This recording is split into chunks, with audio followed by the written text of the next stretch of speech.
Morning sunlight filters through curtains as Hamzah watches the TV, nodding his head in agreement to the news coverage about Israel. His son, Alif, walks into the living room, following the sound coming from the television, startled to see his father fervently supporting Israel on the television screen.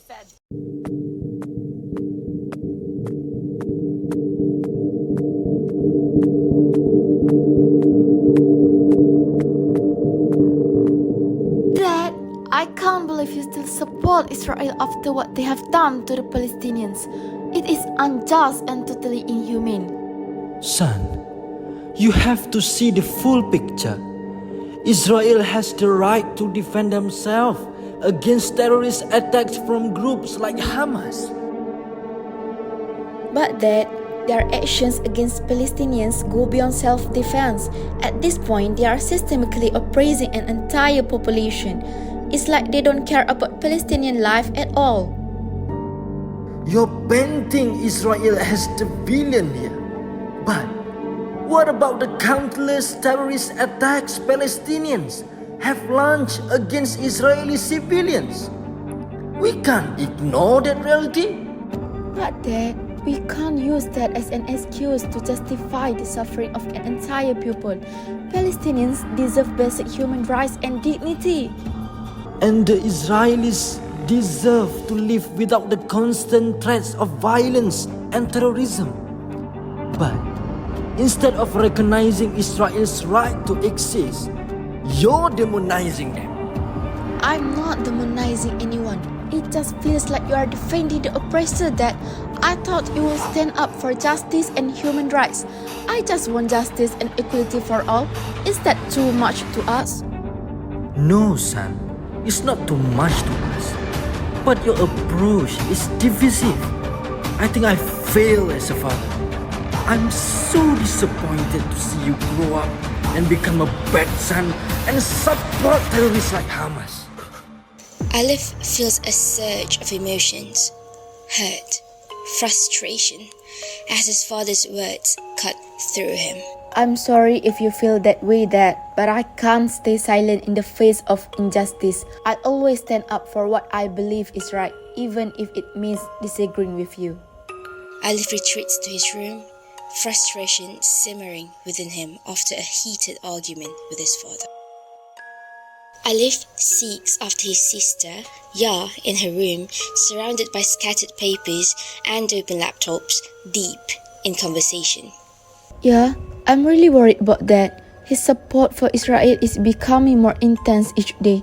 He's been spending so much time with those people from the solidarity. Yeah, it's like he's completely consumed by it. I wish there was something we could do to change his perspective.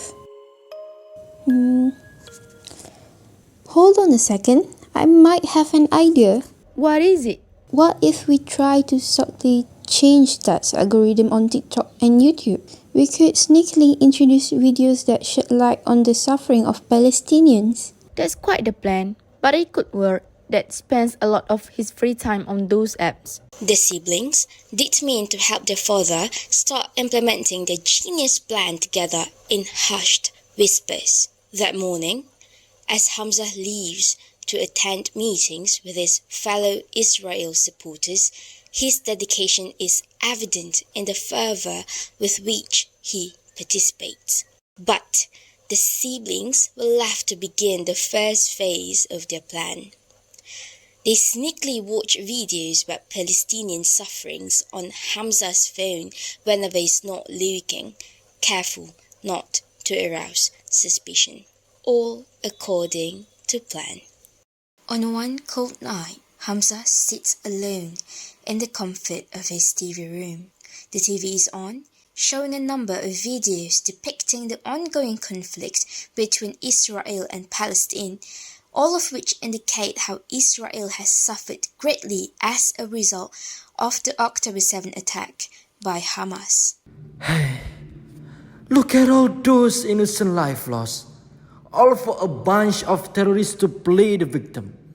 To think that I raised idiots who couldn't even see this sickens me. The video ends, and the next shuffles in just as quickly. The video on screen starts with a video of Palestinian children on the field playing football with such joy, of which Hamzah finds repulsive. He opens his mouth to comment on the insensitive show of disregarding the state the Palestinians have left Israel in, but then the deafening sound of jet planes interrupts him. He watches on, and without a warning, an exploding sound resonates around the room, engulfing Hamzah in the horrifying sight of multiple strikes hitting defenseless Palestinian civilians, all from Israel's warplanes. The once standing cities are now mercilessly destroyed. Countless bodies scattered along the roads, and many missing limbs. Some even heads.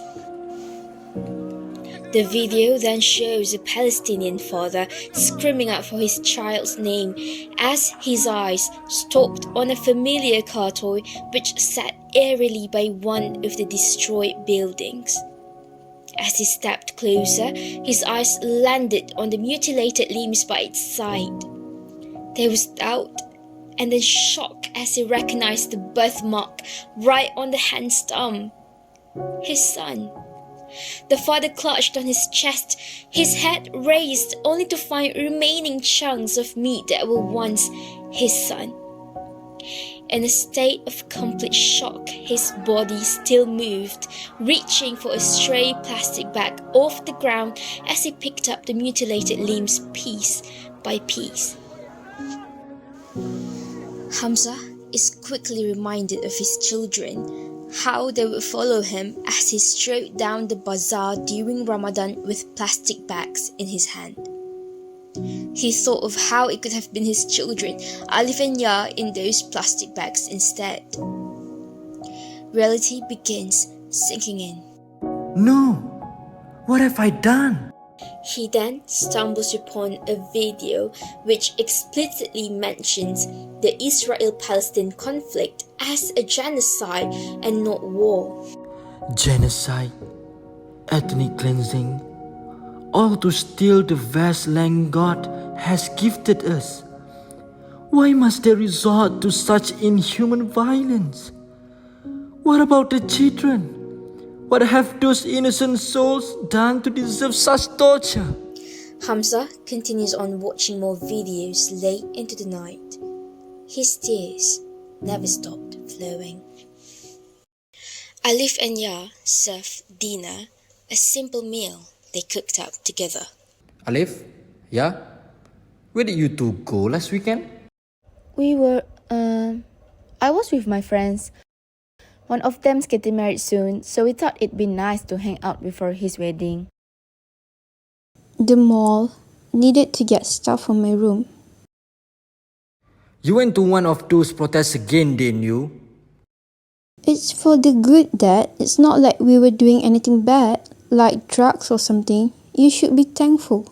Yeah, wash your mouth. You're talking to Dad. Ya goes quiet, silently apologizing to her dad and brother for her sudden outburst. They turn to look at Hamzah, who does not show much reaction when he usually would. Confusion written all over their faces. Oh, alright. Just be safe. Crowded places can be safety risks.